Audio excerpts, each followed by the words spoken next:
state of their brain health? Who wonders how healthy their brain is? Who's looked in the newspapers or the news headlines recently and seen Alzheimer's, dementia? All of these diseases are on the rise, and they're all related to our brains.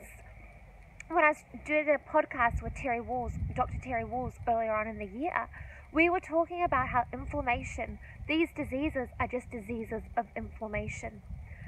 So, does that mean we get to the cause of the inflammation and we help our brain health? It sure does. It is that easy. But for many of us, we're ignoring the clues that our brains are inflamed.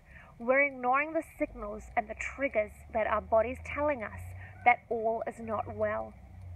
Many of us justify it. We want to keep on going. We want to move on to the next thing. But forgetting things, the amount of people that I see that tell me that they forget things, whether it's mentally in terms of with work, they just forget words when they're talking, or they need to write a to-do list to remember everything, or they go into a room and they forget why they're in the room. Brain fog. Brain fog is so common for so many of my clients. In fact, it's one of the first questions that I ask clients. Do you experience brain fog? Do you struggle with your recall, with your concentration, with your memory? Do you find it harder to remember information now than you used to? How many of us are struggling with some of those symptoms? How many of us are just justifying it in terms of baby brain, if you're a woman that's just had kids? You're getting older? Like, since when did old age mean that you couldn't remember anything? And since when was old being late 30s? We're still young. I know that I want to live to the very end of my life with the best brain health possible. So, if I told you, and when I talked to you about this in clinic, that your brain talks to your gut, you'd look at me going, yeah, our brain talks to everything in our body. Note on that, if our brain's talking to everything else in our bodies, we want to make sure we have the best brain health. But our guts talk back to our brains. And many clients come to see me with some sort of gut symptoms, something to suggest that their gut's inflamed. So guess what? Our guts send to our brains 6 to 8 messages for every one message the brain sends to our guts. So we can see now how important getting to the root causes of the inflammation in your gut is to your brain.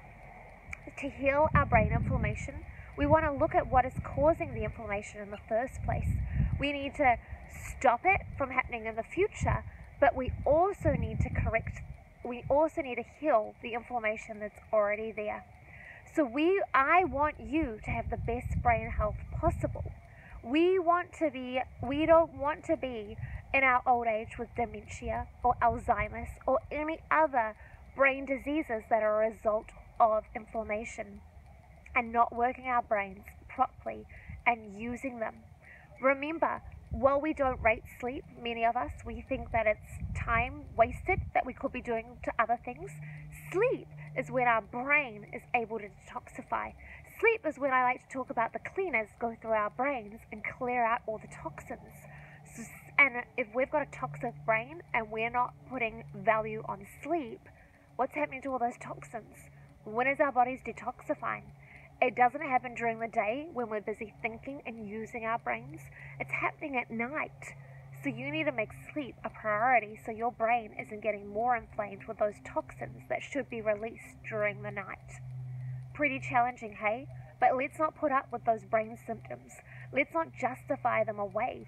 We have got the opportunity now to change our brains and change our health.